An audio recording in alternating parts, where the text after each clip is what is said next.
चेहरा बदलने की पूरी तैयारी हो चुकी है। विस्तार के साथ ही ये अब तक की सबसे युवा कैबिनेट होगी। मंत्रिमंडल विस्तार से पहले सुबह 11 बजे कैबिनेट की बैठक होगी। शाम करीब 6 बजे शपथ ग्रहण कार्यक्रम होगा।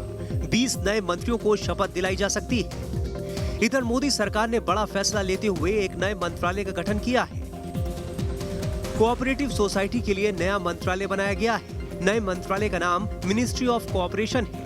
नए मंत्रालय से कोऑपरेटिव सोसाइटी को फायदा होगा। कयास लगाए जा रहे हैं कि कैबिनेट विस्तार में उन 5 राज्यों का विशेष ख्याल रखा जाएगा जहां अगले साल विधानसभा चुनाव है।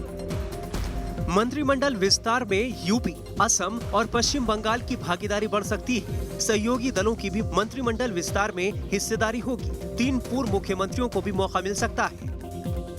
इधर केंद्रीय मंत्री थावरचंद गहलोत को कर्नाटक का राज्यपाल बनाए जाने के बाद उनकी जगह कैबिनेट में किसी नए चेहरे को मौका मिल सकता है। जिन चेहरों को मोदी कैबिनेट में शामिल किए जाने की चर्चा है उनमें असम के पूर्व मुख्यमंत्री सर्बानंद सोनोवाल, महाराष्ट्र के पूर्व मुख्यमंत्री नारायण राणे, उत्तराखंड के पूर्व मुख्यमंत्री तीरथ सिंह रावत, रीता बहुगुणा जोशी, सुशील मोदी, जामयांग नामग्याल, जेडीयू से लल्लन सिंह और अनुप्रिया पटेल शामिल हैं। इनमें से कई नेता दिल्ली पहुंच चुके हैं, लेकिन कैबिनेट विस्तार के सवाल पर ये चुप्पी साध लेते हैं।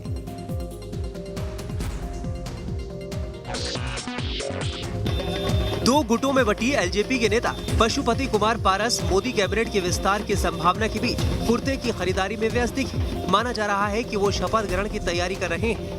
चर्चा ये हो रही है कि पासवान जी दिल्ली में रहेंगे पशुपति पारस और वहाँ पर एक नई राजनीति लिखेंगे, केंद्र में मंत्री बन के और फिर बिहार की सेवा करेंगे। ये बात कहाँ तक सच है? ये बात कहाँ तक सच है ये तो मैं नहीं बता सकता। राज को राज रहने दीजिए। जब से मंत्रिमंडल के विस्तार में सहयोगी दलों को शामिल करने की खबर सामने आई, एलजेपी में खलबली मची हुई।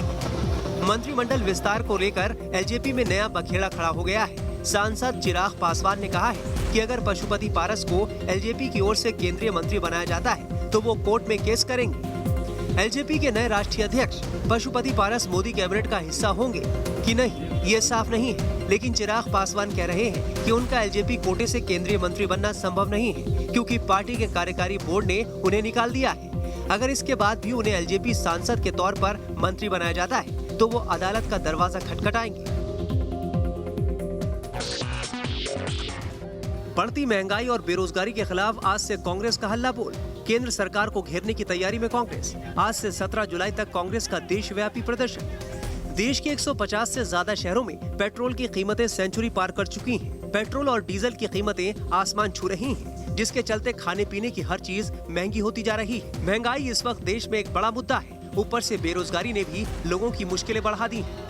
महंगाई और बेरोजगारी के मुद्दे पर मोदी सरकार को घेरने के लिए कांग्रेस आज से मैदान में उतर रही है। कांग्रेस देश भर में आज से 17 जुलाई तक विरोध प्रदर्शन करने जा रही है। जिन राज्यों में आगे चुनाव होने वाले हैं, वहां कांग्रेस महंगाई और बेरोजगारी के मुद्दे को भुनाने के लिए कोई कोर कसर नहीं छोड़ना चाहती। यही वजह है कि यूपी में कांग्रेस ने इसके लिए खास योजना बनाई है। कांग्रेस आज से 17 जुलाई तक जिला मुख्यालयों पर विरोध प्रदर्शन करेगी। आज से तहसील स्तर पर थाली बजाकर विरोध दर्ज कराया जाएगा।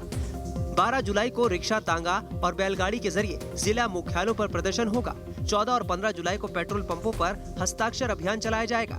17 जुलाई को राज्य स्तरीय प्रदर्शन में प्रियंका गांधी भी शामिल हो सकती हैं। इसी तरह देश के बाकी हिस्सों में भी केंद्र सरकार को घेरने के लिए कांग्रेस ने कुछ ऐसी ही रणनीति बनाई है। हालांकि माना जा रहा है कि कई राज्यों में कांग्रेस की अंदरूनी कलह की वजह से कांग्रेस की सरकार को घेरने की रणनीति पर पानी फिर सकता है। स्टेन स्वामी की मौत के बाद भीमा कोरेगांव का मुद्दा एक बार फिर से जोर पकड़ता जा रहा है। विपक्षी नेताओं ने राष्ट्रपति से मांग की है कि भीमा कोरेगांव मामले में जेल में बंद लोगों को रिहा किया जाए। कांग्रेस अध्यक्ष सोनिया गांधी, एनसीपी प्रमुख शरद पवार और नेशनल कॉन्फ्रेंस नेता फारूक अब्दुल्ला समेत विपक्ष के कई नेताओं ने राष्ट्रपति को चिट्ठी लिखकर भीमा कोरेगांव मामले में जेल में बंद कार्यकर्ताओं को रिहा करने की मांग की है। राष्ट्रपति को लिखी गई चिट्ठी में कहा गया है, हम भारत के राष्ट्रपति के रूप में आपके तत्काल हस्तक्षेप के लिए आग्रह करते हैं कि आप आपकी सरकार को निर्देश दें कि उनके लोगों के खिलाफ झूठे मामले थोपने, जेल में उनकी निरंतर नजरबंदी और अमानवीय व्यवहार के लिए जिम्मेदार लोगों के खिलाफ कार्रवाई की जाए। उन्हें जिम्मेदार ठहराया जाए, उन्हें जवाबदेह ठहराया जाना चाहिए। अब ये जरूरी हो गया है कि भीमा कोरेगांव मामले में जेल में बंद सभी और राजनीतिक रूप से प्रेरित मामलों के तहत अन्य बंदियों जिन पर गलत तरीके से यूएपीए और देशद्रोह जैसे कानून के तहत धाराएं लगाई गई हैं, उन्हें तुरंत रिहा किया जाए।